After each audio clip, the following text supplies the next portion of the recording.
Interactive zoology YouTube চ্যানেলে সবাইকে স্বাগত।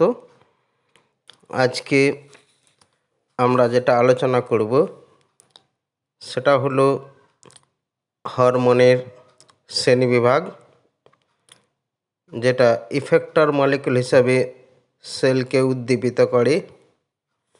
তাহলে শুরু করা যাক। Classification of hormone.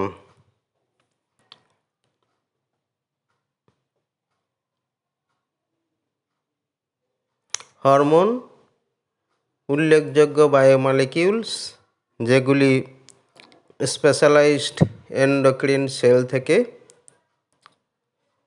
খরিত হয়।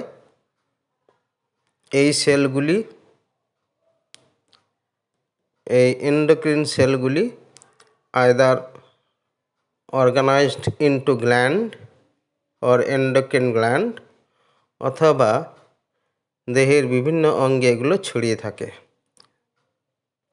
Secreted from specialized endocrine sales.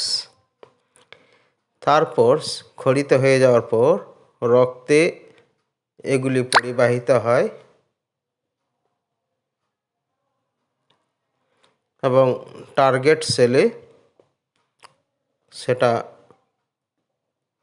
পৌঁছে যায়, যে সেলটাকে উদ্দীপিত করবে।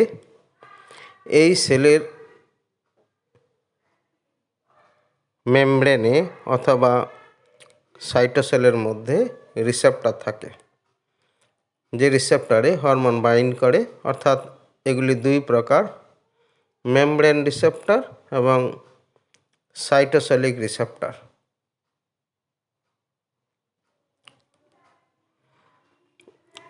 রিসেপ্টরের সঙ্গে হরমোন বাইন্ডিং করে এবং হরমোন রিসেপ্টর কমপ্লেক্স তৈরি হয়। এই কমপ্লেক্স তৈরি হলেই একটা সেলে সিগন্যাল যায় এবং প্রপার ফাংশনিং হয়। সেলে সিগন্যাল গেলে প্রপার ফাংশনিং হবে, অর্থাৎ সেলটা একটা নির্দিষ্ট কাজ করতে পারে, সেলের গ্রোথ, ডেভেলপমেন্ট এগুলো চলতে থাকে। এখন আমরা এই হরমোনের শ্রেণীবিন্যাস অর্থাৎ কত রকমের আছে তা নিয়ে আলোচনা করছি। প্রথমে আমরা কেমিক্যাল নেচারের উপর ভিত্তি করে, রাসায়নিক প্রকৃতির উপর ভিত্তি করে হরমোনকে দুইটি শ্রেণীতে ভাগ করতে পারি। একটা হচ্ছে স্টেরয়েড হরমোন। স্টেরয়েড হরমোনগুলি কোলেস্টেরল থেকে তৈরি হয়। স্টেরয়েডোজেনেসিস পদ্ধতিতে কোলেস্টেরল প্রিকারসার থেকে স্টেরয়েড হরমোন তৈরি হয় এবং অবশিষ্ট হরমোনগুলি, অর্থাৎ যেগুলি কোলেস্টেরল থেকে উৎপন্ন হয় না, তাদের নন স্টেরয়েড হরমোন বলে।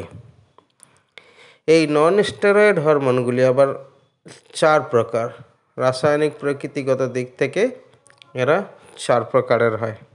প্রথমেই হচ্ছে অ্যামাইনো অ্যাসিড জাত, যাদের অ্যামাইন হরমোন বলা হয় বা অ্যামাইনস বলা হয়, যেমন T3, T4, অ্যাড্রিনালিন, নরঅ্যাড্রিনালিন এগুলো। পেপটাইড হরমোন 10টার মতন অ্যামাইনো অ্যাসিড দিয়ে তৈরি ছোট আকারের প্রোটিন হরমোনকে পেপটাইড হরমোন বলে, যেমন অক্সিটোসিন, যেটা 9টি অ্যামাইনো অ্যাসিড দিয়ে তৈরি। প্রোটিন হরমোন যেগুলি অনেকগুলি অ্যামাইনো অ্যাসিড দিয়ে তৈরি, মোর দেন 10, যেমন ইনসুলিন, গ্লুকাগন, এইগুলি হচ্ছে প্রোটিন হরমোন। এবং আরেক ধরনের হরমোন আছে যেগুলো ইউজুয়াল টাইপের নয়, সেটা হচ্ছে ইকোসানয়েড হরমোন। ইকোসা মানে হচ্ছে 20, অর্থাৎ 20 কার্বন বিশিষ্ট হরমোন, যেমন prostaglandin. Prostaglandin hormone like, true hormone একে বলে না, তবু এটা হরমোনের মতোই ফাংশন। স্টেরয়েড হরমোনের মধ্যে গুরুত্বপূর্ণ হচ্ছে testosterone, progesterone, oestrogen, adrenal cortex থেকে যেগুলো ক্ষরিত হয় সেগুলি সব স্টেরয়েড হরমোন। এখন আমরা দেখব টাইপস ডিপেন্ডিং আপন permeability of cell membrane. Types depending আপন পারমিয়াবিলিটি অফ সেল মেমব্রেন। কোষ পর্দা অতিক্রম করতে পারে কি না, টার্গেট সেলের সেল মেমব্রেন অতিক্রম করতে পারে কি না, তার উপর ভিত্তি করে এই হরমোনগুলোকে দুইটি শ্রেণীতে ভাগ করা হয়। পারমিয়েবিলিটি টু সেল মেমব্রেন, তার উপর একটা হচ্ছে গ্রুপ 1 হরমোন এবং গ্রুপ 2 হরমোন। গ্রুপ 1 হরমোনগুলি ফ্যাট সলিউবল এবং মেমব্রেন অতিক্রম করতে পারে, তাদের সাইটোসলিক রিসেপ্টর আছে। কিন্তু গ্রুপ 2 হরমোনগুলি মেমব্রেন অতিক্রম করতে পারে না, যাদের সেকেন্ডারি মেসেঞ্জার দরকার হয় এবং সিগন্যাল সেলের অভ্যন্তরে পাঠায়, এদের মেমব্রেন রিসেপ্টর থাকে। এরপর আমরা দেখব 3 নম্বর, থার্ড টাইপস ডিপেন্ডিং আপন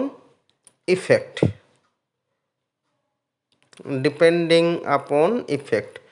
অর্থাৎ টার্গেট সেলের ঠিক কোন ধরনের কাজ করতে সাহায্য করে তার উপর ভিত্তি করে এদেরকে 3টি শ্রেণীতে ভাগ করা হয়, যার প্রধান হচ্ছে মেটাবলিক হরমোন। এগুলি সাধারণ বিপাক ক্রিয়া মেনটেন করে, যেমন ইনসুলিন, গ্লুকোজ বিপাক মেনটেন করে, কর্টিসল ইত্যাদি। কাইনেটিক হরমোনগুলি সেলের মুভমেন্টের জন্য সেলকে উদ্দীপিত করে, যেমন অ্যাড্রিনালিন, যেটা মাসেলের অ্যাক্টিভিটি দেখায় অ্যাড্রিনালিনটা। এমএসএইচ, যেটা মেলানিনের মুভমেন্ট দেখায়, যেটা মেলানোসাইট সেলের মধ্যে সংশ্লেষিত হয় এবং এক্সপ্রেস করে, মেলানোসাইট স্টিমুলেটিং হরমোন বলা হয়। এবং থার্ড টাইপ হচ্ছে মরফোজেনেটিক হরমোন। এগুলি প্রাণীদের ডেভেলপমেন্ট মেনটেন করতে সাহায্য করে, যেমন এসটিএইচ, যেটা গ্রোথ হরমোন, T3, T4, যেগুলো মেটামরফোসিস মেনটেন করে, টেস্টোস্টেরন, ইস্ট্রোজেন, যেগুলি গ্যামেটোজেনেসিস ঘটায়, গ্যামেট তৈরি হয়। গ্যামেট তৈরি না হলে জীব তৈরি হবে না।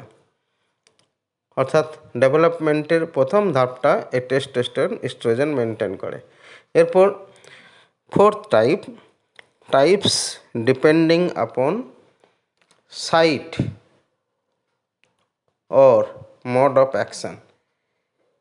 ঠিক কোন জায়গায় এরা কাজ করে, উৎপত্তিস্থলে না উৎপত্তিস্থল থেকে দূরবর্তী কোনো স্থানে কাজ করে, ডাইরেক্ট ফাংশন না ইনডাইরেক্ট ফাংশন, তার উপর ভিত্তি করে দুরকম। লোকাল হরমোন, যেগুলি যেখানে উৎপন্ন হয় সেখানেই কাজ করে, অর্থাৎ ফাংশনস লোকালি, স্থানীয়ভাবে কাজ করে, যেমন পাকস্থলীর গ্যাস্ট্রিন, টেস্টোস্টেরন, যেটা টেস্টিস থেকে ক্ষরিত হয়, ইস্ট্রোজেন ওভারিতে ক্ষরিত হয়, এগুলি। এবং ট্রফিক হরমোনগুলি উৎপত্তিস্থল থেকে রক্তের মাধ্যমে দূরবর্তী স্থানে বাহিত হয়ে টার্গেট সেলকে উদ্দীপিত করে, স্টিমুলেট করে, সেই জন্য ট্রফিক হরমোন বলে। Function distant from site of secretion, যেখানে ক্ষরিত হয় সেখান থেকে অনেক দূরবর্তী কোথাও জায়গায় তারা কাজ করে এবং বেশিরভাগ ক্ষেত্রে সাধারণত অন্য এন্ডোক্রিন গ্ল্যান্ডকে উদ্দীপিত করে, আদার এন্ডোক্রিন গ্ল্যান্ডকে। সেই জন্যই এদেরকে স্টিমুলেটিং হরমোনও বলে, ট্রফিক হরমোনগুলিকে স্টিমুলেটিং হরমোন বলে।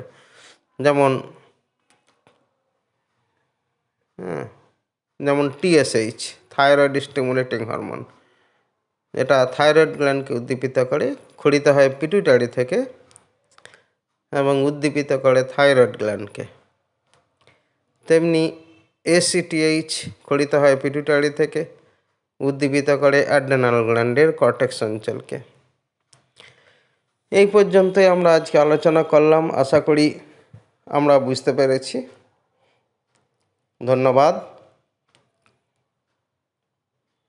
আমরা পরের ভিডিওয়ে আবার আলোচনা করব অন্য কোনো বিষয়।